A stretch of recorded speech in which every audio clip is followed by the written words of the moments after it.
Hoy se cumplen ya 8 días de la muerte de Berta Cáceres, de la muerte violenta en su casa habitación en La Esperanza, en Tibucá. Y el principal testigo, Arnold Gustavo Cerrato, a esta hora de la mañana está dando una conferencia de prensa. Ahí se encuentra nuestra compañera Claudia Almendares. Adelante, Claudia. Buenos días. Originalmente el pronunciamiento que íbamos a dar ahora... Muy buenos días, Rocío. Arnold, escuchamos inmediatamente al hermano de Gustavo Castro, Óscar Castro, porque no se ha hecho presente. Gustavo, escuchamos a continuación.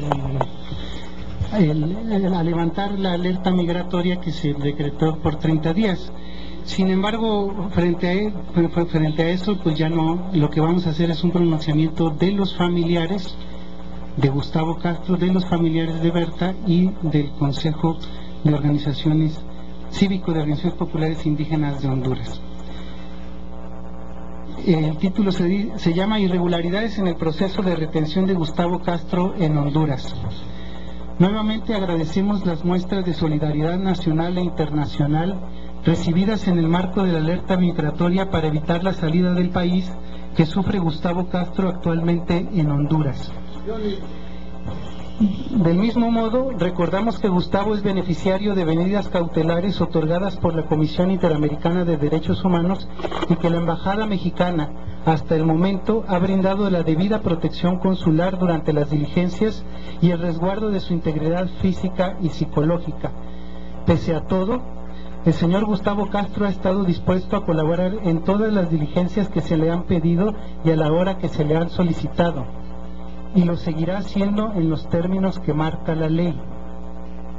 Reiteramos que el proceso judicial ha estado caracterizado por la violación a los derechos humanos y garantías procesales de Gustavo Castro y su familia, como son largas jornadas de espera para la práctica de diligencias investigativas, la falta de tiempo de reposo entre la realización de las mismas, falta de acceso a sus fotocopias de todas las diligencias, la falta de asistencia médica y psicológica como víctima de un delito grave, la retención de sus pertenencias y sobre todo la prohibición de salir del país, medida que vale mencionar, la propia jueza del caso reconoce en su resolución como no prevista para testigos. Además, el día de ayer, la referida jueza Victorina Flores, del Juzgado Primero de Letras de La Esperanza en Tibucá, resolvió negar el recurso de reposición interpuesto contra la prohibición de salir del país por 30 días al mexicano Gustavo Castro. Careciendo de adecuada motivación y confundiendo los hechos, la jueza indica que éste incumplió una citación que Gustavo nunca tuvo por recibida cuando se suscitó el incidente del aeropuerto, ya que en dicho hecho las autoridades policiales y fiscales que se limitaron a impedir su salida sin hacerle entrega alguna de la citación. Aduce que incurrió Gustavo en el delito de desobediencia y que podría haber librado una orden de captura. Lamentamos además la suspensión del proceso y del ejercicio de la profesión de la jueza que decretó a la abogada de Gustavo Castro, Ivania Galeano, por un término de 15 días, medida que se extralimita de las facultades del órgano jurisdiccional y además carece de la fundamentación adecuada contra la cual la abogada estará accionando los recursos de ley correspondientes.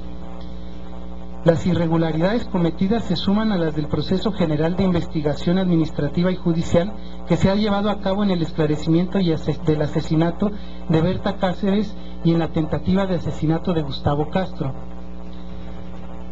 Con estos indicios tememos que la jueza del caso esté predispuesta para fincar responsabilidades penales a Gustavo Castro, que es víctima, testigo y defensor de derechos humanos. Del mismo modo, las actuaciones de la Fiscalía y del Juzgado han generado en un estado de indefensión total de las víctimas y de los testigos, limitándoseles la documentación fundamental para su representación en el proceso, como son la copia de las diligencias en las que han participado. Se les han negado la copia de las diligencias en las que han participado y constituir una práctica inhibitoria para el ejercicio de la representación legal por cualquier abogado que quisiera representarlas.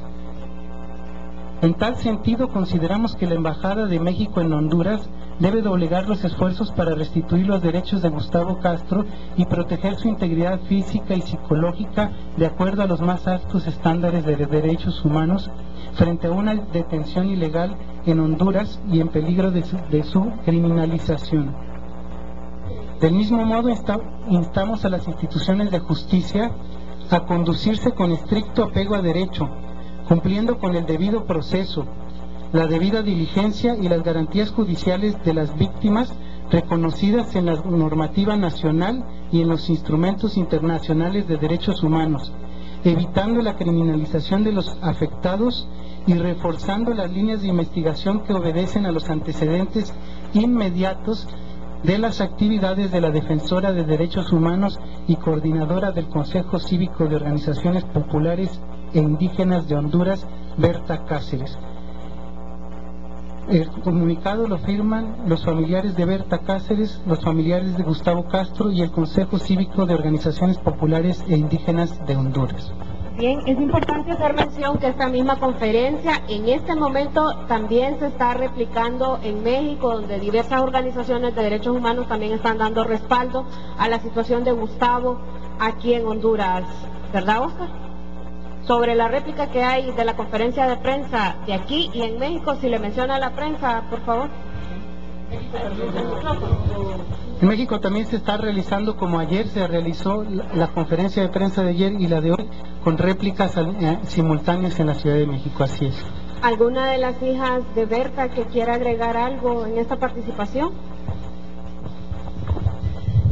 Bueno, nosotras solo decirles que pues estamos, obviamente nosotros formamos parte de este comunicado y también hemos sido testigos pues de estas irregularidades que se han cometido desde el principio en el que mi madre fue llevada a realizarle la autopsia y que se solicitó una persona de confianza de la familia y esto pues no fue permitido. Y también, pues, bueno, que también en la medida en que no se cumplan nuestras mismas exigencias, estas irregularidades se seguirán permitiendo. Bien, vamos a escuchar también ahora el criterio de algunas personas de las organizaciones de derechos humanos que nos acompañan, pero antes le damos la palabra. Bueno, muchísimas gracias. Nosotros hemos visto en las grandes irregularidades que hay en el proceso de investigación el hostigamiento que han montado contra la organización del COPIN y contra los familiares. Esto consiste en hostigamiento y amenazas. El día de ayer pudimos nosotros